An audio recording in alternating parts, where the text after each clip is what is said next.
반갑습니다. 5월 25일 마감 시황 전달해 드리도록 하겠습니다. 코스피가 1994포인트, 자 2000포인트 문턱에 바짝 다가섰습니다.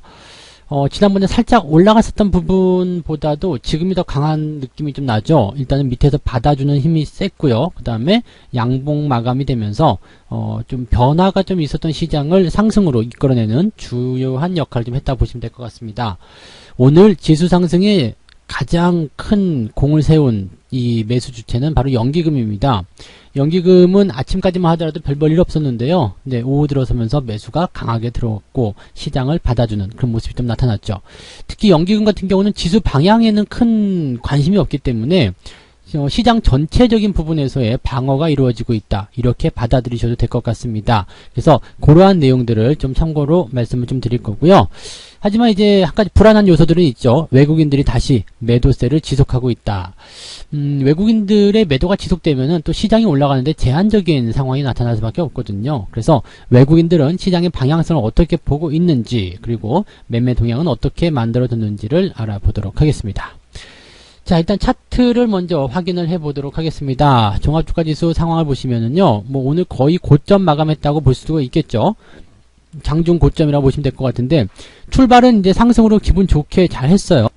그런데 그 이후에 이제 시장이 한번 밀리게 되면서 살짝 마이너스권 들어갔다가 다시 플러스로 강하게 올라선 모습입니다. 이게 이렇게 아래쪽 꼬리를 달고 양봉을 만들어서 올라가 버리게 되면은요, 힘이 굉장히 셌다라고 좀 말씀을 드릴 수 있는 거거든요. 그래서 추가 상승에 대한 부분들이 계속 나타날 수 있다, 이렇게 보시면 되겠고요. 지난주에도 한번 언급해 드렸었던 이 갭에 대한 부분들 여전히 지켜지고 있다라는 것 우리가 확인해 볼 수 있습니다. 지수의 하락이 잠깐 일어났지만 이 갭에 대한 어떤 지지선 근처까지 왔다가 다시 반탄력으로 올라가는 모습이죠. 그래서 이 갭이 지켜지게 된다면 상승 추세는 계속 유효하다라고 보실 수가 있습니다. 횡보가 나가더라도 그 부분은 상승 추세다라고 우리가 판단해 볼 수가 있는 거죠. 그래서 그런 내용들을 같이 참고하시면 되겠고요. 분봉을 좀 잠깐 보시면 오늘 하루 동안의 움직임이 좀 다이나믹했다라고 볼 수도 있겠지만은 결과적으로는 이제 그 10시 시점에서 나타난 그 단기적 차익 실현, 그 이후에 주가가 그냥 위로 땡겨버린 거죠. 쉬지 않고 계속 올라갔습니다. 그래서 분위기 자체가 너무너무 좋았고요. 거의 고점권으로 마무리됐기 때문에 뭐 특별하게 악재가 더 튀어나오지 않는 이상은 지수의 상승은 추가적으로 나올 수도 있다, 이렇게 보실 수가 있겠습니다. 외국인들이 살짝 걱정되는 그런 대목이긴 한데요. 우리가 뭐 외국인들 걱정해줄 필요는 없지 않을까, 이렇게 생각이 들기도 합니다. 자, 이따가 수급 동향 같이 좀 살펴볼 거니까 그때 보시고요. 자, 코스닥도 한번 볼게요. 코스닥 같은 경우는 신고가입니다. 1719포인트. 그래서 오늘은 이제 보시면 완전 신고가죠. 네, 가장 높은 수치로 마무리가 됐습니다. 특히 오늘 고점이 마감 고점이기 때문에 코스닥 쪽에 힘이 더 많이 실렸다라는 것을 우리가 확인해 보실 수가 있습니다. 아무래도 이제 개인들 매수가 오늘 같이 포함이 되어 있기 때문에 그러지 않았나 생각이 좀 드는데, 역시 종목들 위주의 그런 강한 장세들이 나타났기 때문에 개인들이 조금 더 좋아하고 있다고 생각하시면 되겠습니다. 특히나 이제 증시 주변 자금들이 개인들 자금들로 많이 포진이 되어 있기 때문에 이렇게 조금 괜찮다, 증시가 더 올라갈 것 같다, 기회다라는 생각이 들 때마다 주가는 강하게 상승세를 보이고 있다, 이렇게 보셔도 되겠습니다. 종목들이 올라가면서 괜찮은 흐름들을 보여주고 있기 때문에 여기에 대해서는 긍정적으로 받아들이셔도 되겠죠. 자, 그러면 수급 동향을 조금 살펴보도록 하죠. 자, 오늘 수급 동향 살펴보시면 코스닥이 강한 이유가 드러나고 있습니다. 뭐냐면 바로 외국인들의 매수가 나타났다는 이야기죠. 아침 시점은 조금 애매했었는데요. 오후 들어서면서 외국인들이 코스닥으로 갈아타기를 하고 있는 모습입니다. 예전에 이제 외국인들의 매매 포지션을 봤을 때 코스닥 150 쪽에 이제 시장 방향성을 좀 놓고 봤었다라는 이야기가 좀 있었는데, 아무래도 이제 코스피를 좀 버리고 코스닥 쪽으로 갈아타려는 움직임이 아닌가, 이렇게 생각이 들기도 하고요. 코스닥 쪽에서는 오로지 외국인들만 매수 주체로 나서게 되면서 시장을 끌어올리는 모습이었다 보시면 되겠습니다. 반면에 이제 기관들 쪽 움직임 보면 이제 투신 쪽 매수가 좀 많이 들어왔어요. 그래서 뭐 거래소 쪽도 그렇고요. 외국인들은 거래소 쪽에서 매도가 좀 많이 일어났지만 투신 쪽에서 매수가 강하게 들어옵니다. 이 투신 쪽 매수는 잘 아시지만 투자 신탁이에요. 네, 그래서 개인들의 자금을 운용하는 회사에서 운용해 주는 거, 그게 바로 이제 투신인데, 그냥 쉽게 얘기하면 개인들 자금이 많이 들어왔다 보시면 됩니다. 증시 자금을 우리가 주변 자금이라고 이야기 많이 하지만, 사실 여러분들 돈을 들고 와가지고 종목을 선정해가지고 좋은 수익을 내기가 상당히 어렵죠. 특히 주식을 처음 하시는 초보자분들 같은 경우는 그것만큼 또 어려운 게 없거든요. 그래서 어떻게 해요? 대부분 펀드에 들거나 운용사에게 자산을 맡기게 되죠. 그럼 그 사람들이 알아서 그 자금을 가지고 집행하는데, 한 사람의 자금 뭐 몇천만 원, 몇억 이거 가지고 하는 것이 아니죠.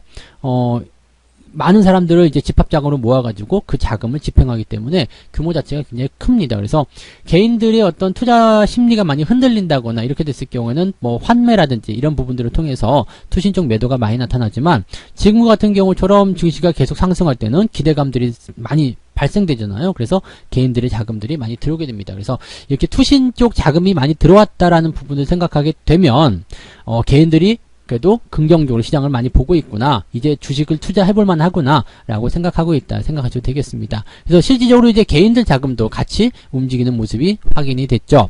개인들 자금은 일단 투신만큼 꾸준하게 연속성은 없었습니다. 이게 이제 9시, 10시 넘어가는 시점에서 강하게 매수가 빵 들어오면서 지수를 지켜주는 역할은 좀 하긴 했었는데, 이 당시만 하더라도 연기금이 비리비리 했거든요. 보시면 아시겠지만 아침 시점에 10시, 11시까지만 하더라도 12시까지도 그냥 비리비리 했네요. 그냥 조금씩 올라가고 있었지만 여전히 순매도였는데 막판에 그냥 땡겨버린 거예요, 전부 다.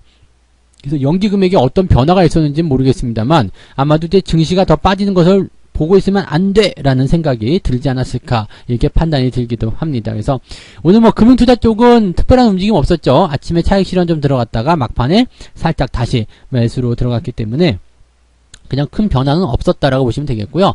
오늘 매매의 주역은 연기금이다 라고 보시면 되겠습니다. 그래서 시장을 끌어올리는 주요한 역할은 연기금이 했다, 이렇게 받아주시면 되겠네요. 약간 이제 그 수급 주체들이 가지고 있는 그 책임들이 조금 바뀐 것 같죠. 보통은 기관이 시장을 받아주고, 그 다음에 개인들은 뭐 외국인들은 올려주고, 개인들은 이제 상투를 좀 만드는 경향이 좀 있는데, 지금 같은 경우는 개인들이 지지를 만들었어요. 아침에 이 수급동에서 보시는 것처럼 아침 시점에서 개인들이 매수를 강하게 들어오게 되면서 시장에 대한 지지선을 형성해 줬고요. 그리고 그 부분을 이어받아서 연기금 쪽에서 매수가 강하게 들어왔죠. 투신 같은 경우는 꾸준하게 들어왔기 때문에 아마도 투신 쪽 물량을 우리가 뭐 개인 쪽 물량이다 라고 생각하시는 부분도 생기겠지만, 어쨌든 기관들, 투신과 연기금이 오늘 물량을 많이 받아줬기 때문에 좋은 일들이 있었다라고 보시면 되겠습니다.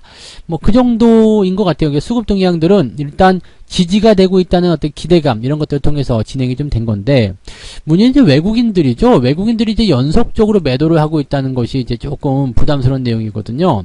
그러니까 지금 4천억, 뭐 그 25일 오늘 같은 경우는 이제 1,400억인데 매도가 많지는 않습니다. 매도가 많이 줄긴 했는데 그럼에도 불구하고 연속적인 매도라는 거죠. 그래서 외국인들이 도대체 어떤 것들을 사고 팔았는지 한번 살펴보자, 이 얘기죠. 자, 오늘 상황을 좀 살펴볼게요. 외국인들 모양새를 좀 살펴보면 삼성바이오로직스, 삼성전자, 우선주, 현대차 매수랍니다. 네. 그 다음에 코스닥 150 레버리지. 네. 시장의 방향성을 코스닥 쪽으로 보고 있다는 이야기죠. 그리고 코덱스 레버리지도 샀어요. 그런데 매도에 대한 규모가 삼성전자에서 좀 많이 쏟아졌기 때문에 아마도 이제 본주를 팔고 우선주를 사는 쪽에 대한 대응인 것 같은데, 지금 삼성전자하고 삼성전자 우선주하고 가격에 대한 포인트라든지 아니면 주가의 움직임에 대한 포인트가 그렇게 썩 다르지는 않습니다. 지금 잘 보시면 삼성전자가 조금 더 약하긴 하죠. 네, 지금 잘 보세요. 삼성전자 우선주는 일단 위쪽에 올라갔잖아요. 이동평균선, 단기적인 이동평균선 다 깔아놨죠. 그리고 올라가 있는 모습이고요. 삼성전자 본주 같은 경우는 위쪽으로 올라서지 못한 상황입니다. 그래서 본주를 때리고 우선주를 사는 것은 뭐 특별한 영향의 어떤 이유가 있는 것은 아니겠습니다만, 이렇게 볼 수도 있겠죠. 시장에 대해서 아직까지는 불확실하다. 그래서 나는 삼성전자를 좀 때리긴 해야 되겠는데, 그래도 삼성전자가 또 나쁜 주식은 아니거든. 그러면 본주 말고 우선주를 좀 사보면 어떨까, 이런 식으로 됐을 거라 생각하셔도 될 것 같아요. 그래서 삼성전자 우선주 관심 있게 매수가 좀 들어갔고요. 뭐 네이버 같은 경우나 오늘 그 카카오 같은 경우는 엄청나게 상승을 했는데 뭐 차익 실현이 조금 들어갔어요. 근데 카카오 쪽은 지금 보이지 않고 있고요. 네이버만 차익 실현에 대한 관점들이 나타나 있습니다. 기관 쪽에서 이제 아마 카카오 쪽을 매도를 많이 했죠, 오늘.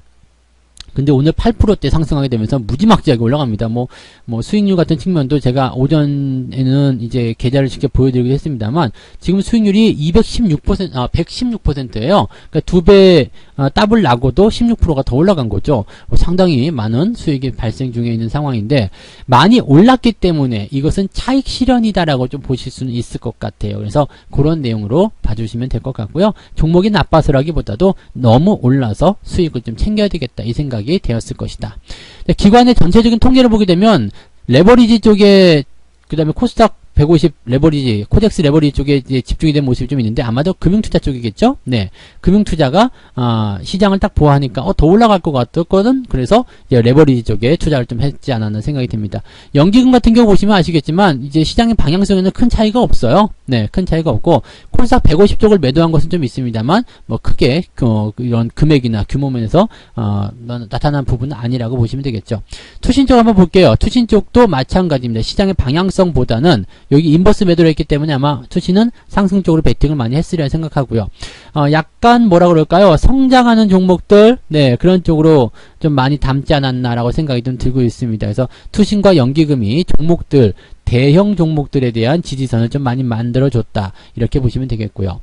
개인들 같은 경우는요, 지금 레버리지를 매도했어요. 주가가 하락할 거다라고 생각을 했는가 봐요. 그리고 삼성전자, 카카오, 그 다음에 코덱스, 200 선물 인버스 곱하기 2를 했는데, 시장이 만약에 여기서 상승을 해버리게 되면은 요것도 엄청 깨진단 말이에요. 그러니까 코덱스 인버스라든지 선물 인버스 이런 쪽에 투자하시는 분들 같은 경우는 글쎄요, 지금 일단 시장이 조정을 받을 것이다 라고 계속 생각을 하고 있는 것 같긴 한데, 물타기일지 아닐지 모르겠습니다만, 저런 식의 투자는 그렇게 해서 좋지 않아요. 왜냐면 어쨌든 지금은 시장은 예측이 아니라 대응이라는 말씀 계속 드리고 있잖아요. 그러니까 시장이 이제 빠질 거야 라고 생각해서 빠지는 것에 베팅하게 되면 곤란하다는 이야기죠. 어떻게 해야 돼요? 지금 시장이 올라가고 있느냐 내려가고 있느냐, 그것을 보고 올라가고 있다면 올라가는 쪽에, 상승 쪽에 베팅을 하는 것이 맞는 전략인 거거든요. 그러니까 이런 식으로 예측해서 들어가게 되면은, 만약에 그 방향이 맞으면 좋겠지만 틀리게 되면은 굉장히 큰 타격을 입게 되죠. 이것이 바로 뭐냐면 약간 도박과 같은 내용 아니겠습니까? 뭐 아니면 도, 뭐 이렇게, 죽기 아니면 살기, 막 이런 식으로 생각해버리면 안 된다는 이야기죠. 지금은 이제 시장 방향성에 대한 투자들은 조금 뒤로 밀어놓고 종목대에 접근하는 외국인이라든지 기관 쪽의 투자자가 그래도 그나마 좀 낫다는 얘기죠. 뭐 이 중에서 이제 레버리지는 금융투자 쪽은 단기적 포인트이기 때문에 얘네들은 뭐라고 할 말이 없습니다. 그냥 레버리지를 하든 뭐 곱하기 2를 하든 그거는 이제 자기들의 판단이기 때문에 이건 어쩔 수가 없는 부분이고요. 금융투자를 제외한 그런 다른 부분을 보게 되면 전체적으로 이제 그 종목에 집중하는 모습들이 확인이 되고 있다 보시면 되겠습니다. 외국인들도 뭐 말할 거 없죠. 네, 종목들에 이제 집중되어 있는 모습이고, 시장 방향에 투자하는 부분들은 아직까지는 조금 뒤로 후순위로 밀려 있다는 얘기입니다. 그래서 시장은 어쨌건 불안한 요소는 계속 가지고 있어요. 그렇지만은 충분히 저점을 잡아줬고 충분히 올라갈 수 있을 것이다 라고 생각하고 있는 그런 투자자들이 굉장히 많다라고 볼 수도 있겠죠. 이런 분위기에서는 증시가 많이 내려갈 이유가 없습니다. 특히 이번 주에 예정되어 있는 경제지표라든지 이벤트들 뭐 특별한 게 없거든요. 미국은 오늘 휴장이기도 하고요. 그래서 뭐 이런 상승 기조는 아마도 또 이어지지 않겠나, 상승으로 더 연결되지 않겠는가, 이렇게 판단이 되고 있네요. 그래서 이렇게 참고하시면 되겠고요. 주 후반으로 갈수록 이벤트들은 좀 더 강해집니다. 그래서 거기에 대한 변수는 좀 나타날 것 같은데, 이번 주 전체적인 전망은요, 뭐 주 후반에 이벤트가 몰려있기 때문에 주 초반에는 뭐 특별한 거 없이 그냥 눈치 보기가 나올 것 같다 생각을 했는데, 생각지도 않은 연기금이 훅 들어오면서 시장의 분위기를 개선시켜 버렸습니다. 그래서 외국인들이 약간 지금은 물 먹고 있는 그런 상황이 아닌가라는 판단이 들기도 하네요. 뭐 제임스라든지 토마스, 네, 굉장히 좀 밉긴 한데, 네, 이럴 때는 또 꼬시겠죠? 에이, 꼬숩다. 네, 이렇게 생각하셔도 좋을 것 같아요. 자, 시장 분위기 좋게 마무리됐기 때문에 뭐 오늘 특별하게 걱정하실 내용은 없지 않으실까 생각이 듭니다. 그래서 편안하게 오후 시간 즐기시기 바라고요. 네, 마감 시황은 여기서 마무리하도록 하겠습니다. 저는 다음 시간에 다시 올게요. 고맙습니다.